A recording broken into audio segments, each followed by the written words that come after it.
Like all great videos, this is take 2. Okay, today we're going to be talking about Kentmere 400. It's a film I recently tried and I really like the results I've been getting so far.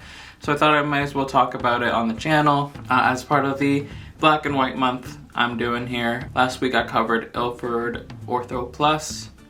You want to check that video out, I'll leave a link in the description. And next week I think I'm going to be looking at Fuji A-Cross 102, which is really exciting. I haven't shot that film before. It's still in my fridge waiting to be shot. We're going to do some lighting tests and stuff with that, so that's going to be exciting. Anyways, so Kentmere 400. Kentmere 400 is a 400 speed black and white film. It's recently been rebranded as Kentmere Pan 400. The pan just means it's a pan-chromatic film, which means it's a black and white film that picks up the entire spectrum of visible light. That's pretty much the standard, the norm amongst black and white films, except for Ilford Ortho Plus, which I covered last week. It's a regular cubic grain film, which is super standard and has been the norm since Kodak Tri-X all the way back in the 50s and stuff. If you're more new to film, black and white film is really great for home development. It's a good way to dip your toes into the chemicals. Don't dip your toes into chemicals, but metaphorically dipping your toes into developing film at home, because the chemicals aren't as picky about temperatures. They're really easy to get a hold of, and it's a really cool experience to learn to get your film from the can into your scanner and be there for every step of the process. I personally developed and shot 2 rolls of this stuff. I shot it on a Canon Rebel S2 with the 35mm f2 Canon lens and the 50mm f1.4. And then I shot another roll of this stuff in the Minolta Highmatic F, which is a small automatic rangefinder focusing camera, which is a really great fit for street photography. I used it a lot in Toronto when I'm there. And a 400 speed black and white film is so quintessentially street photography, you can't really beat it. I developed both rolls in Ilfosol 3, and I used the Ilford stop bath and the fixer, which is pretty typical for development. So Kentmere Pan 400 is a 400 speed film, which is good for all around situations. It might not be great in direct daylight if you want to open up your lens and get those blurry backgrounds, because there's no changing ISO in film stocks unless you're pushing and pulling, and you can't do it per individual frame. So you pretty much got to commit to 400 speed.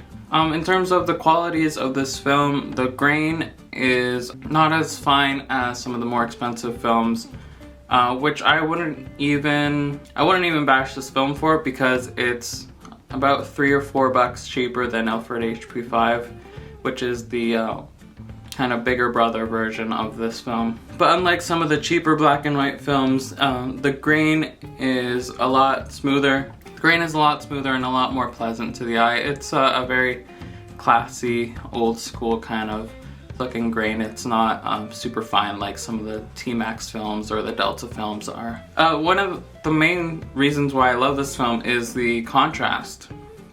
When exposed properly, it's super flat. There's not a lot of contrast, which for me is a really good thing, because it gives me a lot of flexibility in editing in Lightroom to get the exact look that I want. It's way easier to add contrast in than it is to take contrast out in a lot of cases, and with film having a smaller dynamic range than digital sensors, having a really low contrast image is a good thing for me.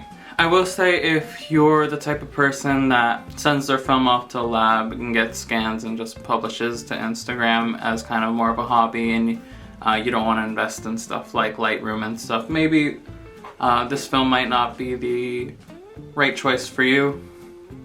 Although Instagram's editor is pretty good, all things considered. I wouldn't bash it by any means. And when posting, I did use the editor in Instagram to bring some contrast back into this film.